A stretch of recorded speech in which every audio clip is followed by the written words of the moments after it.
ఆశీర్వాదాలు పెరుగుతాయని పరిశుద్ధ గ్రంథము సెలవిస్తుంది. ఇవన్నీ దేవుని గురించినటువంటి విషయాలు మనం చెప్పుకుంటూ ఉన్నాం. మరి ఇంకా స్పీకర్ గారు వస్తున్నట్లుగా దానిలోనే ఉన్నట్లుగా తెలిసింది. అందుకు నేను ఏంటంటే ఖాళీగా ఉండకుండా కొనసాగిస్తూ ఉన్నా. ఓకే, కనుక ఈ శాంసన్ గారి లైఫ్ ఫెయిల్ అయిపోయింది. దేవుళ్ళు ఉండాలి అంటే తప్పక దేవుడు దీవిస్తాడు, ఆశీర్వదిస్తాడు. నిన్ను పట్టణంలో దీవిస్తాను, పొలంలో దీవిస్తాను, గర్భఫలాన్ని దీవిస్తాను.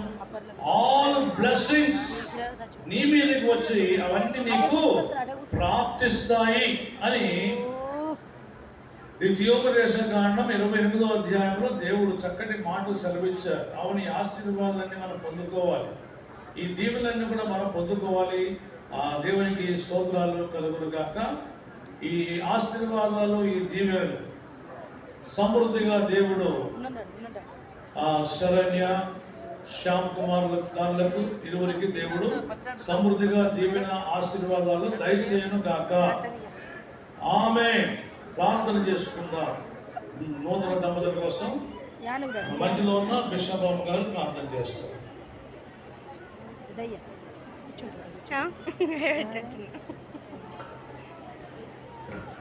ఇదయ్యారా